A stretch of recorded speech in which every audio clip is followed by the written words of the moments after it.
Começa agora o programa Papo de Crente. Apresentação, pastor Marco Davi de Oliveira e Eulália Lemos.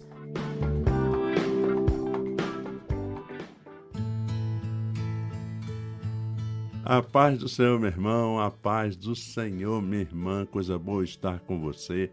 A paz do Senhor, Eulália, tudo bem? Tudo bem, pastor Marco Davi, a paz do Senhor, meus irmãos. Queridos irmãos, a Bíblia diz assim: bem-aventurados os pacificadores, porque serão chamados filhos de Deus. Isso está escrito em Mateus 5, versículo 9. Vivemos em um tempo em que as guerras e ameaças de guerra não estão mais longe de nós.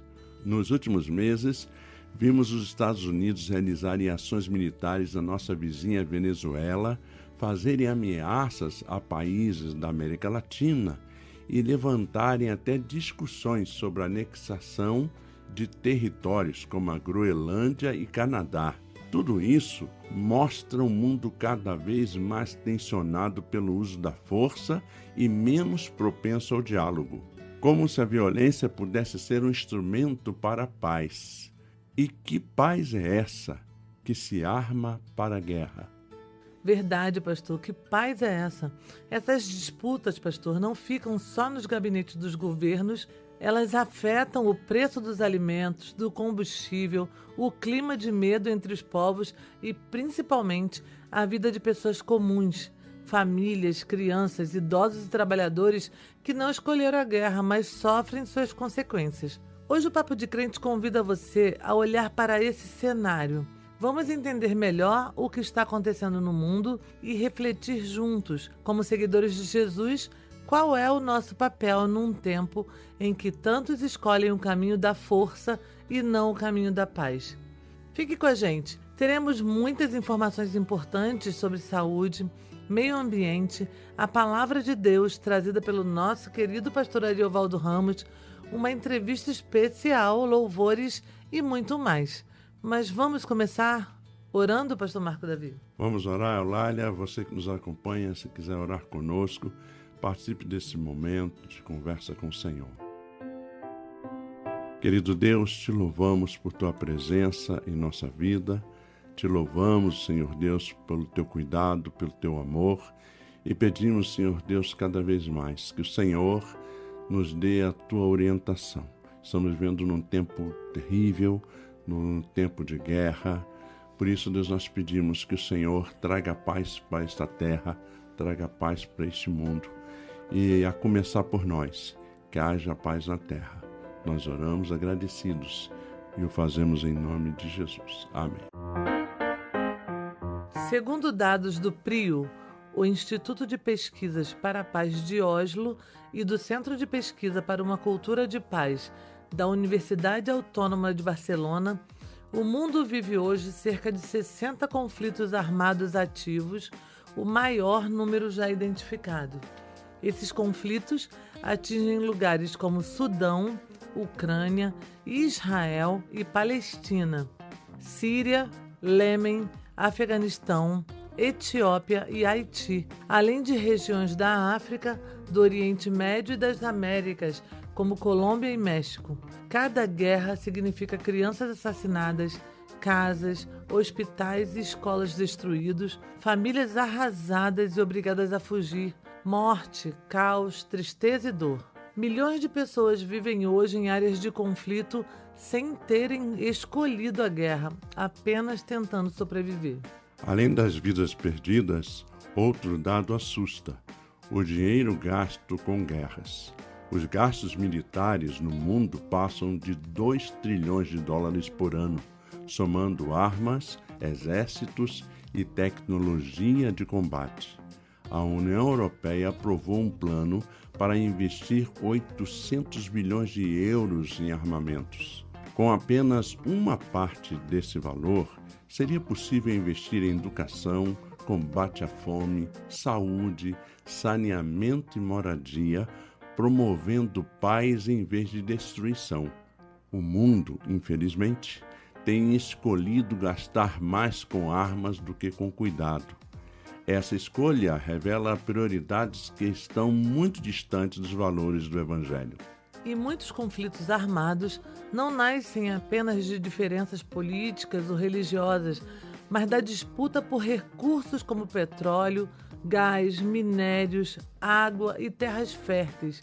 Países ricos nesses bens acabam virando alvo de guerras prolongadas e intervenções externas. O controle da energia e das rotas comerciais segue sendo central nas disputas de poder. A Bíblia é direta, irmãos, ao dizer que onde está o tesouro, ali está o coração. Quando o tesouro das nações é o lucro e a força militar, o resultado quase sempre é violência, morte e sofrimento coletivo.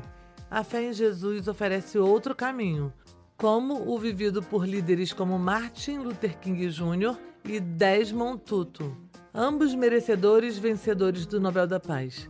King enfrentou o racismo nos Estados Unidos com resistência não violenta inspirada no Evangelho. Tutu combateu o apartheid na África do Sul, promovendo perdão, justiça e reconciliação. Eles mostraram que seguir Jesus é confrontar a injustiça sem reproduzir o ódio, escolhendo a paz, mesmo em tempos de conflito. Ouviremos agora a participação do nosso jornalista Marcelo Santos.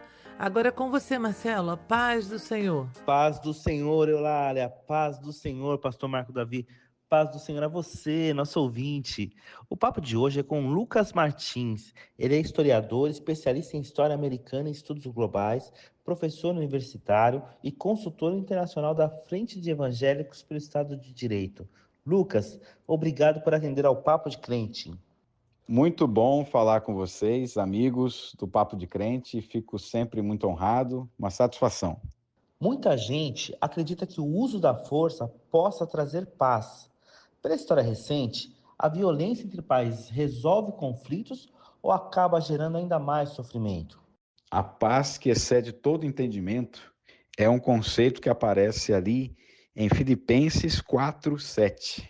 E de fato é uma paz que excede todo entendimento e ela guardará os nossos corações em Cristo Jesus. É exatamente isso que diz o texto bíblico.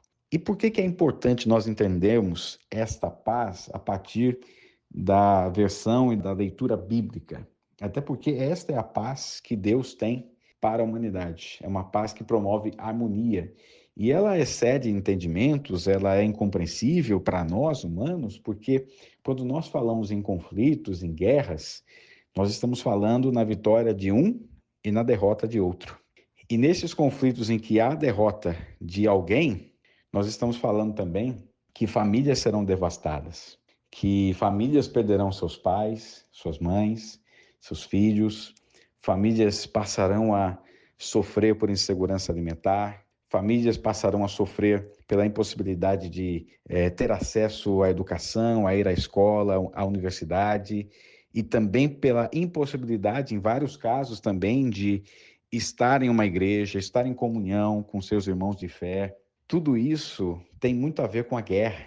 E por mais que a gente fale na existência de uma paz a partir de conflito, o que nós temos, na verdade, é simplesmente a devastação do outro lado.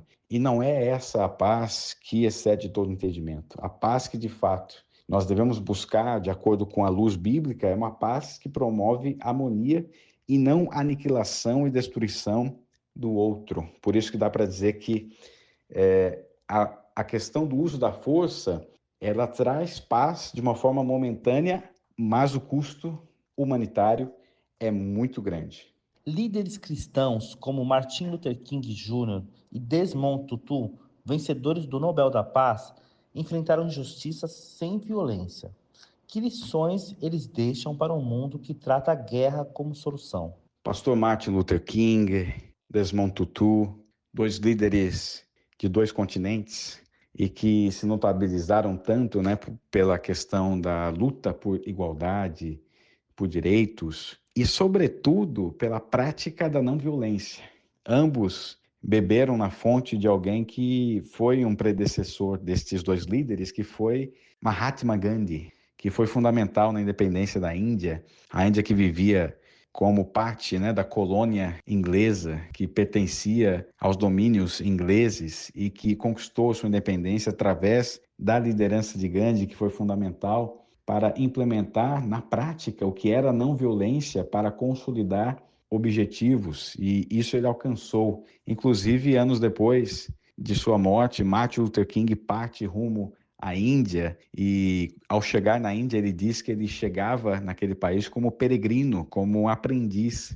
E quando ele volta aos Estados Unidos, ele coloca no papel, ele materializa do ponto de vista acadêmico o que é a não violência como um instrumento fundamental para atingir objetivos, para alcançar a construção de coalizões, de conversas com o diferente, de impactar o coração do diferente, a partir da não violência, a partir de uma ideia de evitar o embate direto, porque através do embate direto você gera animosidade do outro lado e não acolhimento. Então, Martin Luther King, a partir da filosofia da não violência, ele foi fundamental para implementar na sociedade americana e, consequentemente, na sociedade global, pensando que ele foi vencedor do Prêmio Nobel da Paz em 1964, ele foi fundamental para colocar na mente das pessoas o fato de que a não violência realmente é uma via viável para implementar mudanças, para implementar transformações sociais efetivas a partir do exemplo de Mahatma Gandhi. E é lindo pensar, né? Porque Martin Luther King era um pastor batista, era alguém que nasceu dentro de uma família cristã, de uma família evangélica, que teve o pai como pastor, que teve a mãe como musicista dentro da Igreja Batista. Por isso que é de se louvar, né? A forma como Martin Luther King enxergou o evangelho como um instrumento de promoção da paz que excede todo entendimento, a paz de Deus para a humanidade. E agora vamos ouvir a mensagem que o Senhor colocou no coração do pastor Ariovaldo Ramos. É com você, meu irmão, a paz do Senhor. Bem-aventurados os pacificadores, porque serão chamados filhos de Deus. Mateus 5:9. Paz do Senhor, Eulália. Paz do Senhor, Marco Davi. Paz do Senhor a você que está com a gente. Quando a gente olha para o noticiário, a gente é confrontado com uma realidade dolorosa. Guerras, ataques, destruição, parece que está dominando as manchetes. A gente vê o sofrimento humano numa escala avassaladora e nos perguntamos como o cristão deve ler esse cenário sem cair na indiferença ou no ódio.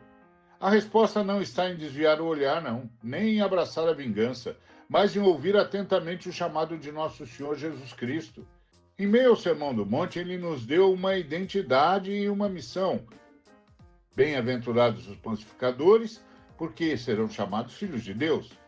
Ser um pacificador não é um convite à passividade, mas uma convocação para sermos agentes ativos da paz num mundo que clama por reconciliação. As guerras que a gente está assistindo não são eventos abstratos, elas têm consequências devastadoras para populações civis, principalmente, que são as maiorias vitimadas. Crianças perdem a inocência, a vida, famílias são separadas, lares construídos com esforço são transformados em escombros. A lógica da guerra opera pela desumanização, transformando o próximo em um inimigo a ser eliminado. A fé cristã nos chama a resistir a essa lógica. Ela nos ensina a enxergar a imagem de Deus em cada ser humano, independentemente de sua nacionalidade, etnia ou religião.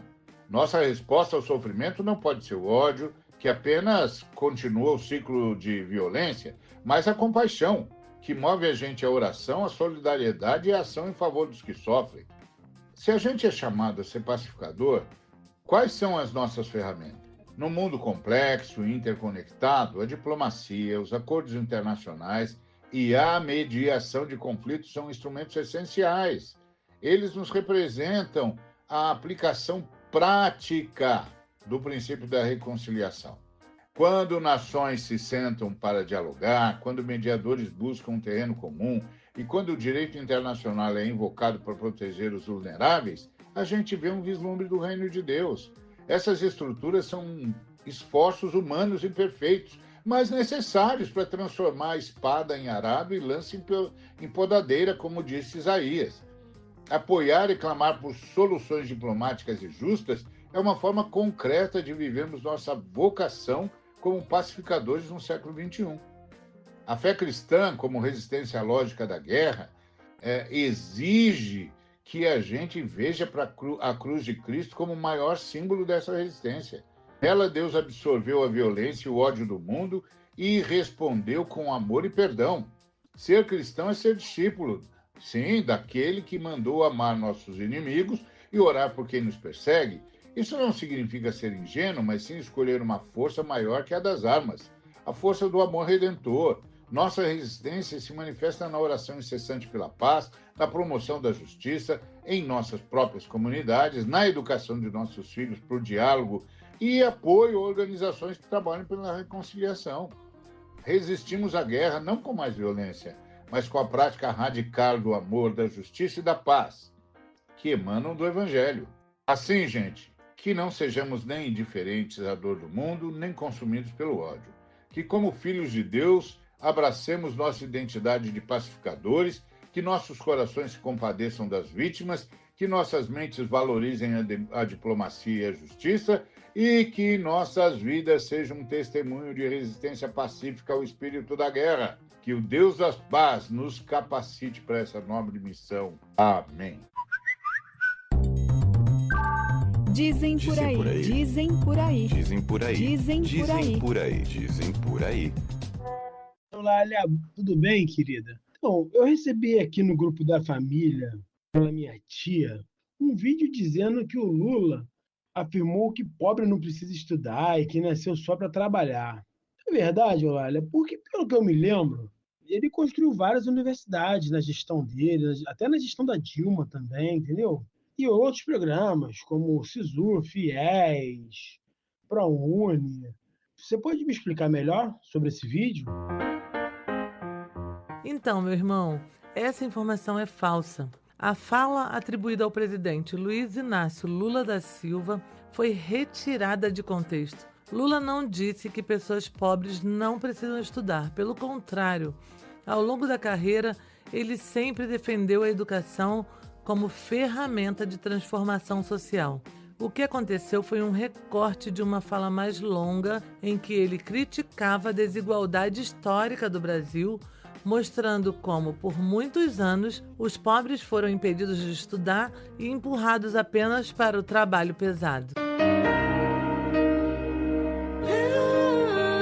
Preservar a criação é honrar o Criador.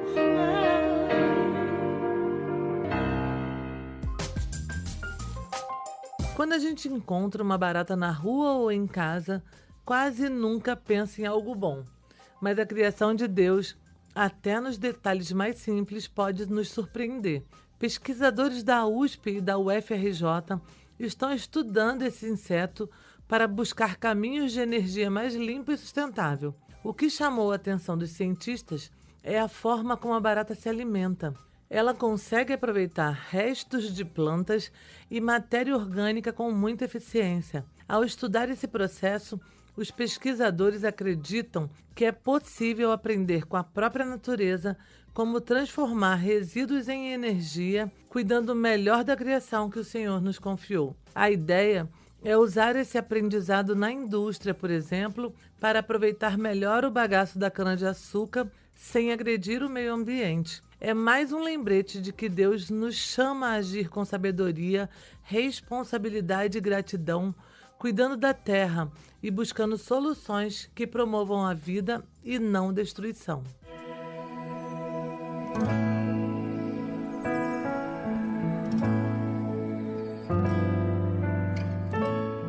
Vida abundante. Informações para um dia a dia com mais saúde.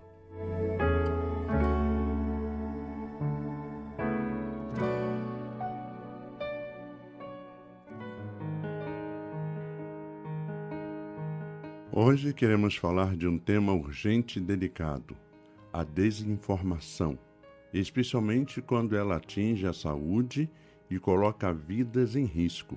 Vivemos um tempo em que fake news se espalham com enorme velocidade pelas redes sociais e aplicativos de mensagem, criando medo, confusão e levando muitas pessoas a decisões perigosas. Estudos mostram que a desinformação em saúde teve impactos concretos durante a pandemia.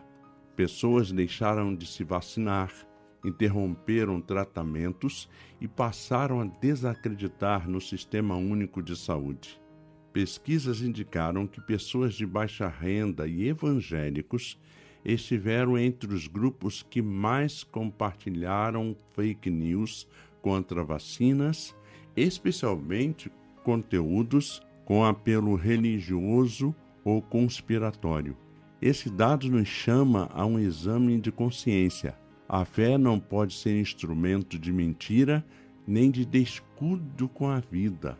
Durante entrevista ao videocast 10 minutinhos da gente, do Ministério da Saúde, Nina Santos, da Secretaria de Políticas Digitais, da Secretaria de Comunicação da Presidência da República, fez um alerta importante. Ela explicou que a desinformação em saúde não é apenas erro ou opinião, mas um problema sério de saúde pública. Quando uma mentira se espalha, pessoas deixam de se proteger, políticas públicas são enfraquecidas e vidas podem ser perdidas. O que define desinformação é meio igual para todas as áreas. Isso vai valer na saúde, vai valer no meio ambiente, vai valer quando a gente está falando de eleições. A desinformação é toda informação que está distorcida, que está manipulada, que tem algo de errado naquela informação. A gente não está falando de opinião, a gente não está falando de humor, a gente não está falando de piada, a gente não está falando de horóscopo, a gente está falando de uma informação que está incorreta de alguma maneira. Seja incorreta porque não está retratando os fatos da maneira como eles aconteceram, seja incorreta porque ela está completamente fora de contexto. Então, por exemplo, você bota aconteceu recentemente agora na COP, você pega uma foto de um outro lugar do mundo e diz que é a foto de Belém durante a COP. Isso também é uma desinformação. Então, é qualquer tipo de manipulação da informação que pode gerar algum tipo de decorrência negativa, algum tipo de erro de avaliação por parte de quem está recebendo aquela informação. Nina Santos falou também sobre as ações da Secretaria junto ao Ministério da Saúde. A desinformação ela tem um efeito muito concreto na vida das pessoas. Às vezes, quando a gente fala de desinformação, as pessoas pensam, é uma coisa do mundo digital, uma coisa das redes sociais, como se fosse algo muito longe da nossa realidade, mas não é, gente. A desinformação tem um efeito concreto, porque quando a gente vê uma informação errada, é que nem assim, se você for ver a previsão do tempo antes de sair de casa, e aí você olha a previsão e diz que está 30 graus, aí você sai de regata e está 10 graus, você morre de frio. Então, assim, você toma decisões com base na informação que você recebe. Quando a gente está falando de saúde, se você tem a informação de que um determinado medicamento ou um determinado tratamento vai curar aquela doença que você tem e ele não cura, imagina o que isso pode gerar na vida das pessoas. Ao contrário, se você tem a informação de que as vacinas, por exemplo, que servem para evitar muitas doenças, ao contrário, podem gerar efeitos nocivos, as pessoas tomam a decisão de não se vacinar. Isso gera efeitos muito concretos na vida das pessoas, na vida das comunidades, na vida das famílias. Então, é muito grave o que a gente está falando. Não é uma simples questão de comunicação. É uma questão que afeta o dia a dia das pessoas. Nesse esforço de enfrentamento à desinformação, entra um avanço importante: o SUS digital. A plataforma permite que o cidadão acompanhe sua caderneta de vacinação, consulte informações oficiais, receba orientações de saúde e tenha acesso direto a dados confiáveis. O SUS digital ajuda a reduzir boatos, fortalece a transparência e aproxima a população de fontes seguras, evitando que mentiras ocupem esse espaço. Para nós, como cristãos, isso traz uma responsabilidade espiritual. A Bíblia é clara ao afirmar que Deus é Deus de verdade, não de confusão. Compartilhar mentira, mesmo achando que estamos defendendo a fé, é um erro grave. Fé não pode ser desculpa para negar a ciência, desprezar o SUS ou colocar outras pessoas em risco. Antes de repassar um áudio, um vídeo ou uma mensagem alarmista, é preciso perguntar: Isso é verdade? Tem fonte confiável? Promove vida ou espalha medo? O governo federal abriu 594,5 mil bolsas do ProUni para o primeiro semestre de 2026, o maior número já ofertado na história do programa.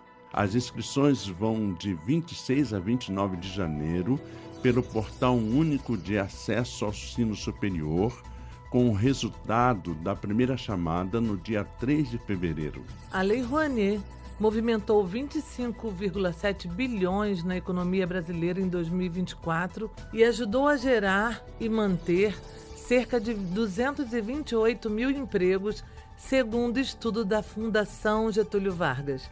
Para cada R$1 investido, o retorno foi de R$ 7,59 para a economia e a sociedade. E um estudo apontou que mais igrejas fecham do que abrem nos Estados Unidos.